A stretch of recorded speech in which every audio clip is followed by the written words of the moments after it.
Yeah, I mean, Neil, I'll start with the obvious. 7-2 the other night.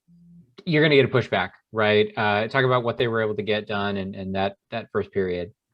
Well, we knew that going in that they were going to be coming out with purpose. I thought our start was fine. We were out shooting them early 5-1, scored the first goal, and I believe we showed some immaturity in our game as a group. They're not going to roll over, especially what happened the night before. You have to know they're going to stay in the fight. They're going to push back and they're going to handle some adversity. And I thought in turn, we didn't handle that situation very well. They make it 1-1. That's hockey. I wasn't expecting us to ride out a 1-0 win the rest of the way. We needed to do better against our own adversity. I thought we sat back. We lost our structure.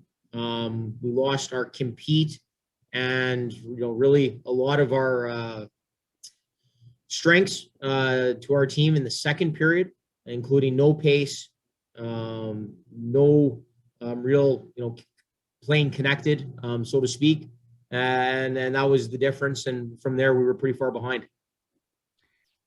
You mentioned not connected and things like that. Anything particularly to point to, or do you just feel like it's just one of those games that's kind of just a throwaway? We let it get away from us. That's basically what happened. So yeah, we don't need to overanalyze some of the plays that we're discussing. It's we have 4 games left in the year. We've seen this happen before. We didn't do nearly good enough a job of stopping ourselves from allowing it to snowball in the wrong direction. Momentum is a big part of the game. There's going to be swings throughout a night, either direction. You need to somehow stop the momentum from really getting away from you. And I don't think we did a very good job of that tonight until really the third period. We played a much simpler game, faster game. Obviously, the score has a big indication on their play in the third. They're in a driver's seat and they're sitting back a little. But at the end of the day, we needed to find that jump in the second period. We need to come out at the start of the second period the way we came out for the third. The Dallas game, or Nashville and Carolina obviously eliminated Dallas from the playoffs just a few minutes ago. You look at this roster, there are some guys who might deserve a look. I mean, do you think that there's anyone here that you think has earned some NHL time? Yeah, I don't know. Are you referring to this year, Stephen? Yeah, the last 2 games against Chicago are open possibility. Yeah, you know what? I'm not going to go too far down that road based on the year. There's quarantines, right, Stephen? Like for a player to go up at this time, I don't know with the bubbles, the quarantines. I don't know the exact timeline of it all, so I'm not going to comment too much on stuff involving protocol and how it would all work. Are there players that have earned the opportunity to be in the conversation? Without a doubt.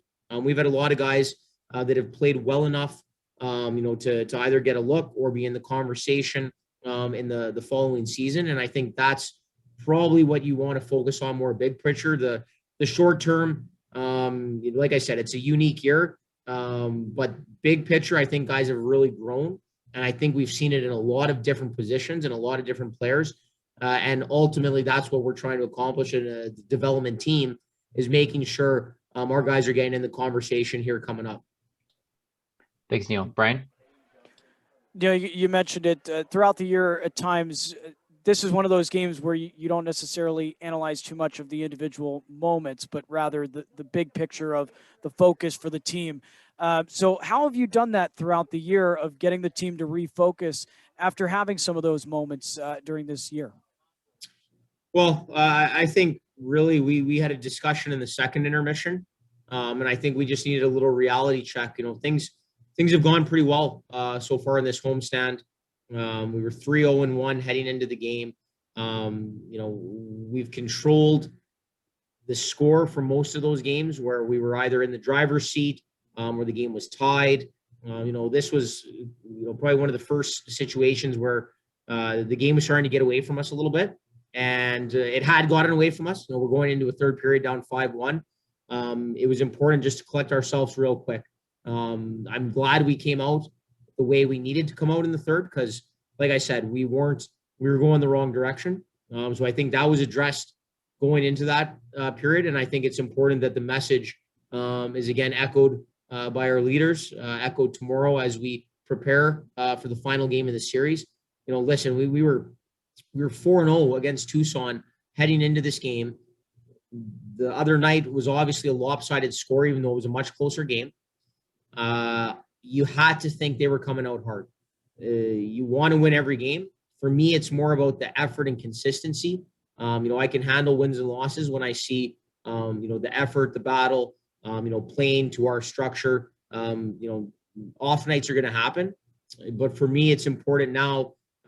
We have to win the series. Coming back here home, we were able to win the series against Cleveland. Now we have a chance to win the series against Tucson. And I think it's important that we buckle down, show that we have some sand, and then we come out ready to go.